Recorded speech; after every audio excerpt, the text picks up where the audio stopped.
The silence hit harder than her goodbye letter. Thomas McKenna stood in the doorway of their ranch house, watching dust settle where her wagon had disappeared into the desert horizon. She'd taken nothing but her traveling dress and left everything: 200 head of cattle, horses, chickens, goats, and a heart split clean in two like firewood under his axe. The animals were already calling for their evening feed, their voices rising like a chorus of need he never asked to conduct. Every bleat and low reminded him that love sometimes leaves you not with emptiness, but with more life than one man can possibly tend. Subscribe to follow Thomas's journey from heartbreak to hope. Now he had to choose. Let everything die with his marriage, or learn to love what she left behind. The morning after Margaret left, Thomas woke to the sound of hungry cattle lowing outside his bedroom window. For a moment, in that space between sleep and consciousness, he forgot she was gone. His hand reached across the bed, finding only cold sheets and the faint scent of lavender that still clung to her pillow. The reality crashed over him like a fallen tree. She had taken the stagecoach to San Francisco, leaving behind a ranch full of animals and a man who'd never learned to tend anything but timber. The letter on the kitchen table, written in her careful script, explained nothing and everything. "I cannot live this isolated life anymore, Thomas. The animals need someone who understands them. I pray you'll learn." He crumpled the paper in his fist, then smoothed it out again, reading her words until they blurred. Outside, the sun was already climbing over the mesa, casting long shadows across the pasture where 200 animals waited for their breakfast. Thomas had spent 15 years felling trees in the mountains, his hands knowing the weight of an axe better than the gentle touch required for feeding chickens or milking cows. Margaret had always been the one to scatter grain, to check for eggs, to know which cow was ready to calve and which horse favored its left front hoof. She moved through the barnyard like music, humming softly as she worked, her presence calming even the most skittish creatures.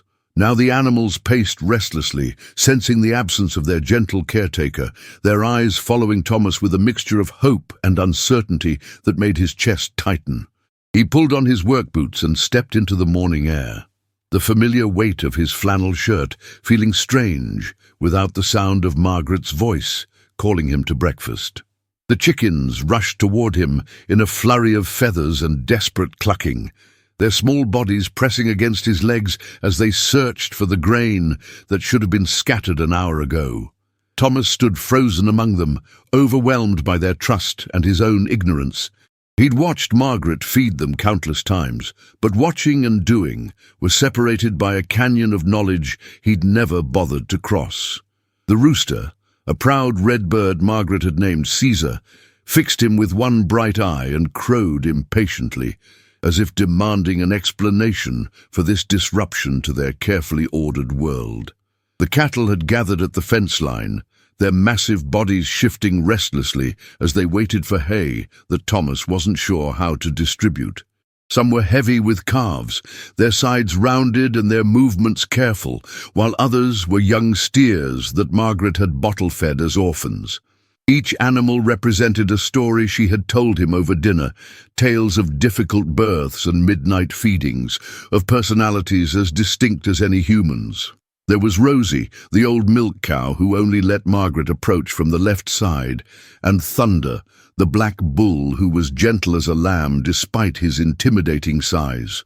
Thomas knew their names, but not their needs, their faces, but not their fears, and the weight of that ignorance settled on his shoulders like a yoke he'd never chosen to bear. As he stood among the animals, feeling their expectant gazes like physical pressure, Thomas understood that Margaret's departure had left him with more than loneliness. She had bequeathed him a responsibility that stretched beyond his own grief, a living legacy that demanded he become someone he'd never been.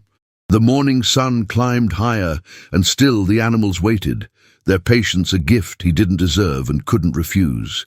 He thought of the trees he'd felled, how each one crashed to the earth with finality, but these creatures before him pulsed with life that required daily tending, constant care, endless love. Margaret's absence echoed in every empty feed trough, every unmilked udder, every nest where eggs waited to be gathered by hands that knew their purpose. The realization hit him like the swing of his own axe. He could let everything die with his marriage, or he could learn to love what she had loved. The animals continued to watch him, their eyes holding a patience that shamed him and a trust that terrified him.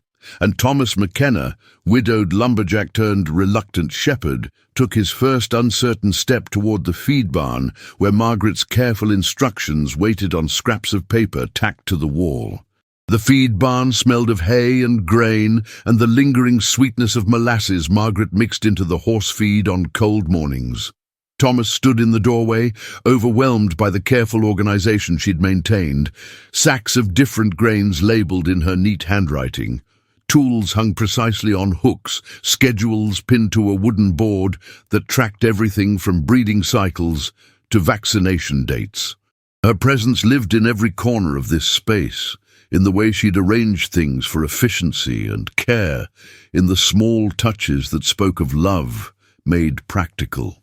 He pulled down the feeding schedule, his calloused fingers tracing her handwriting, as if touching the words could bring her back, could make sense of the careful notations about which animals ate what and when and how much. The first week passed in a blur of mistakes and small victories that felt enormous in their significance. Thomas burned his hands learning to milk Rosie, who kicked over the bucket twice before he discovered Margaret's trick of humming softly while he worked. The chickens scattered their grain in the dirt until he learned to scatter it in a wide arc, the way Margaret had done, her movements graceful as a dance he was only beginning to learn. Each morning brought new challenges. A horse with a stone in its hoof, a cow that wouldn't come in from the far pasture, eggs hidden in places he never thought to look. The animals tested his patience and his resolve, sensing his inexperience, but gradually accepting his clumsy attempts at care. The evenings were the hardest, when the animals were settled, and the ranch fell quiet, except for the distant sound of coyotes calling across the desert. Thomas would sit on the porch where he and Margaret used to watch the sunset, the empty chair beside him, a constant reminder of all he'd lost and all he was still learning to tend. The silence felt different now, not the comfortable quiet of shared presence, but the hollow echo of words never spoken, of a love he'd taken for granted until it walked away on the morning stage. He'd always been a man of few words, content to let Margaret fill the spaces between them with her gentle chatter about the animals, her plans for expanding the garden, her dreams of the life they were building together in this remote corner of the territory. But the animals were teaching him a different kind of communication, one that required attention to subtle signs and patient observation. He learned to read the tilt of a horse's ears, the way a cow's tail swished when she was agitated, the particular cluck a hen made when she was ready to lay. Each creature had its own language of need and contentment, and Thomas found himself becoming fluent in ways he'd never expected. The work was harder than felling trees, requiring not just physical strength, but emotional presence, a willingness to be vulnerable to the needs of creatures who depended entirely on his care.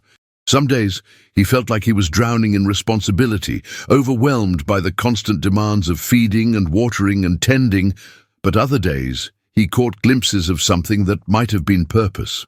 Margaret's ghost lived in every routine he slowly mastered, in every animal that gradually came to trust his touch. He found her notes everywhere, tucked into feed sacks, pinned inside stall doors, written on the margins of almanacs that tracked the phases of the moon and the best times for breeding. Her handwriting became his teacher, her careful observations, his guide through the complex world of animal husbandry she'd navigated with such natural grace. Sometimes he caught himself talking to the animals the way she had, his voice growing softer as he worked, his movements becoming more deliberate and gentle. The transformation was so gradual, he barely noticed it happening. Like the way dawn crept across the desert, changing everything while seeming to change nothing at all. 3 weeks after Margaret left, Thomas stood in the pasture at sunset, watching the cattle settle for the night and realized that somewhere in the midst of learning to care for what she'd left behind, he'd begun to heal. The animals had become more than a burden or a reminder of loss. They were a bridge between the man he'd been and the man he was becoming, a living testament to love's ability to transform even the most reluctant heart into something capable of tenderness. The sun had barely crested the mesa when Thomas found himself moving through the paddocks with a rhythm that surprised him. His boots finding familiar paths between the feeding stations he'd built from salvaged lumber and rusted metal. The animals had learned his schedule faster than he'd learned theirs, and now they waited with a patience that reminded him of Sarah's quiet way of knowing when he needed coffee before he'd even realized he was tired. The goats pressed against the fence posts, their amber eyes following his movements as he distributed hay with hands that had grown calloused in new places, the rough fibre catching on skin that had once known only the smooth handle of an axe and the familiar grain of pine and oak. Each morning brought small discoveries that pierced through the fog of his grief like unexpected shafts of sunlight through storm clouds. The way the chickens had established their own hierarchy, with a speckled hen named Duchess ruling over the coop with an iron beak, reminded him of Sarah's gentle but firm way of organizing their household, how she'd managed to make order from chaos without ever raising her voice. The pigs had claimed the shadiest corner of their pen, wallowing in mud that Thomas had to refresh daily, their contentment so complete it made him pause sometimes, wondering when he'd last felt that kind of simple satisfaction with his place in the world. The horses required the most attention, their needs complex and demanding in ways that forced Thomas to learn a new language of care.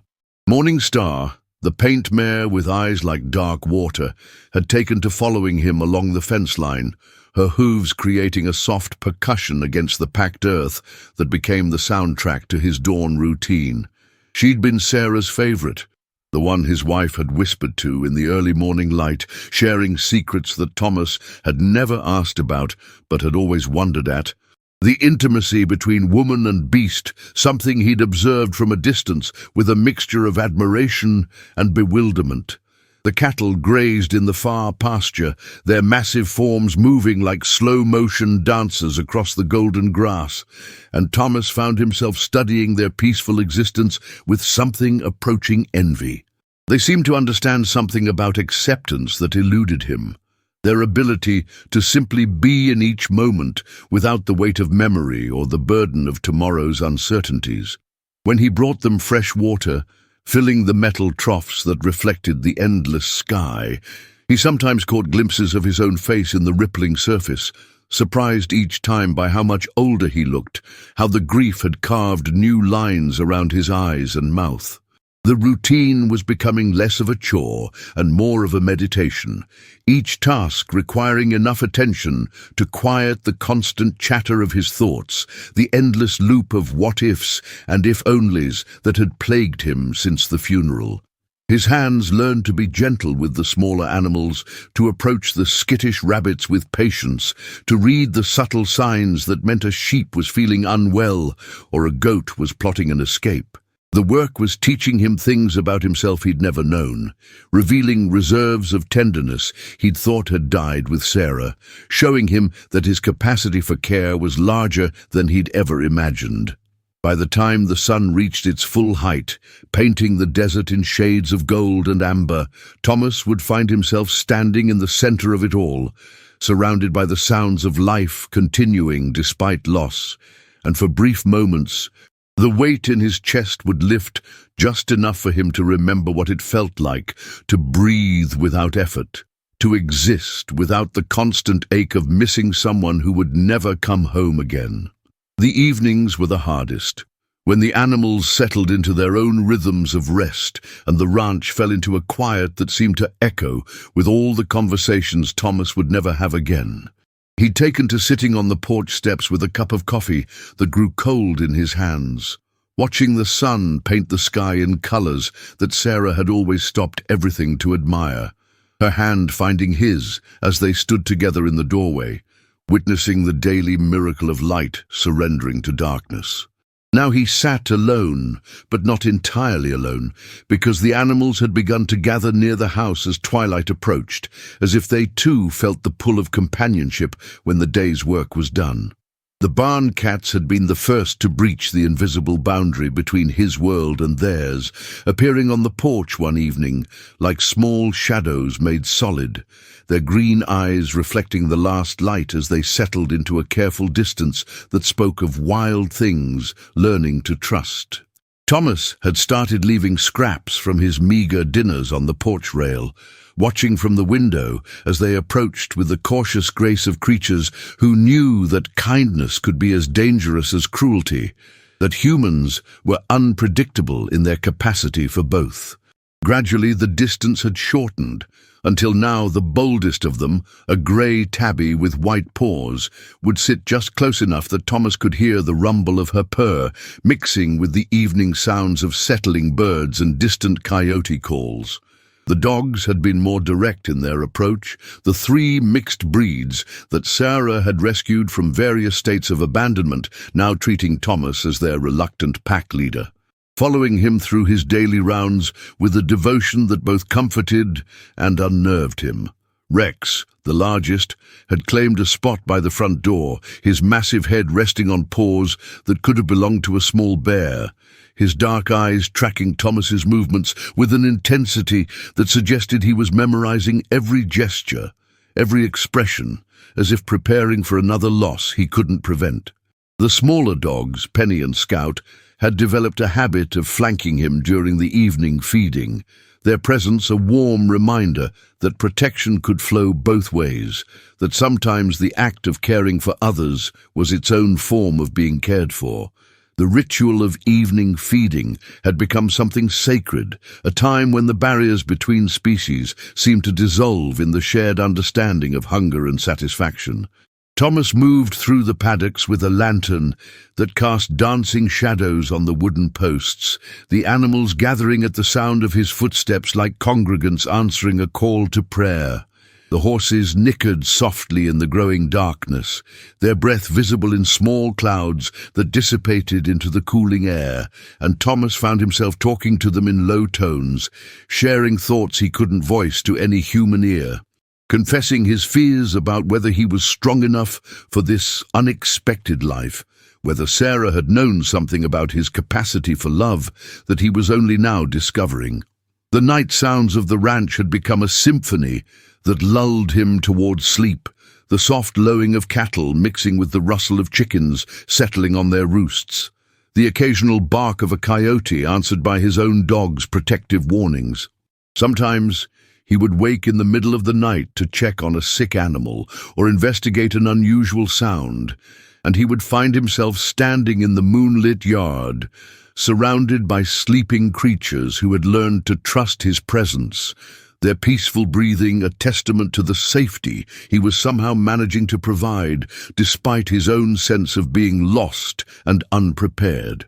In those quiet moments, when the desert stretched endlessly in all directions and the stars seemed close enough to touch, Thomas began to understand that grief and love were not opposites, but partners in a dance he was only beginning to learn, that caring for these animals was not a burden Sarah had left him, but a gift she had known he needed.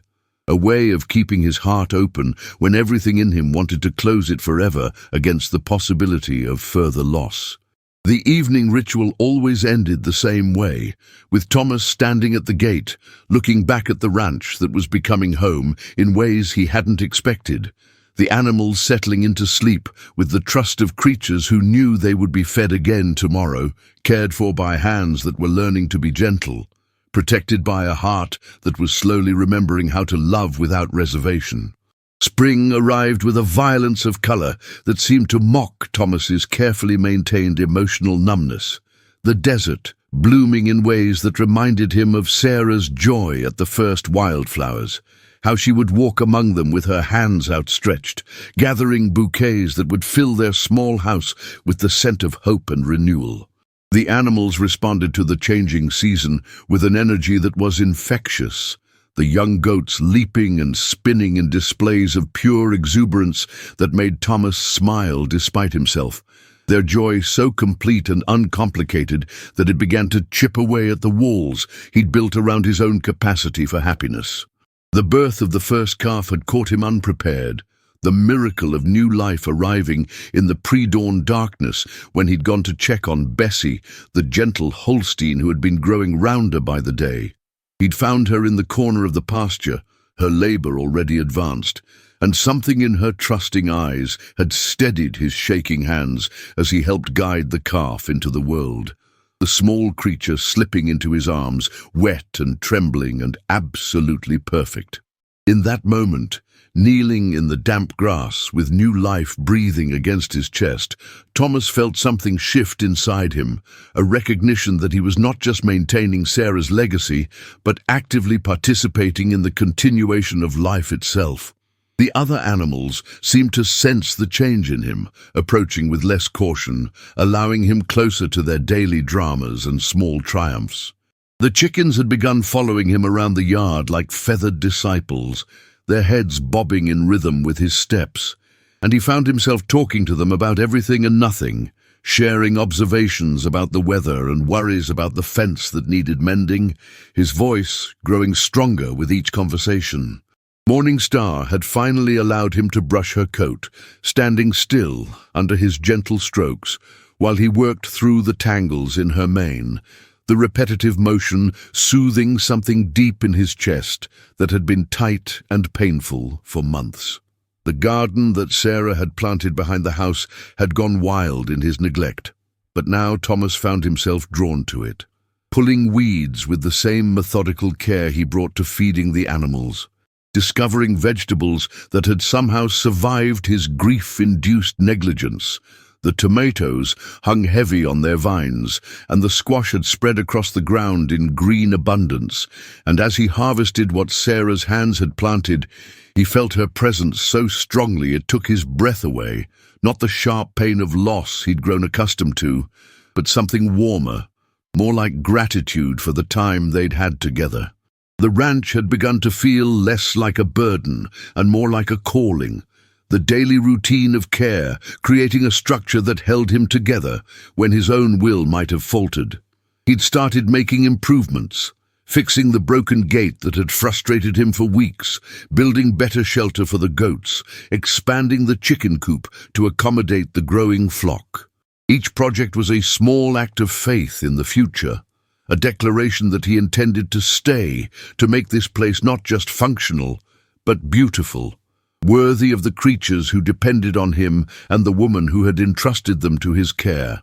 The evening when he realized he was no longer counting the days since Sarah's death, but looking forward to tomorrow's tasks, Thomas sat on the porch steps with the grey tabby purring in his lap, watching the sunset paint the sky in shades of rose and gold.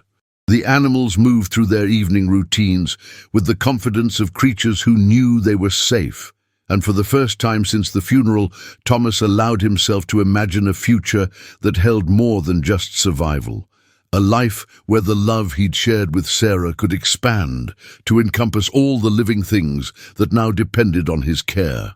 The broken heart that had brought him to this place was still broken, would always carry the jagged edges of loss, but it had also proven to be more spacious than he'd ever imagined, capable of holding not just grief, but wonder, not just memory, but hope, not just the love he'd lost, but the love he was still learning to give, one feeding at a time, one gentle touch at a time, one day at a time, in this unexpected life that had somehow become his own.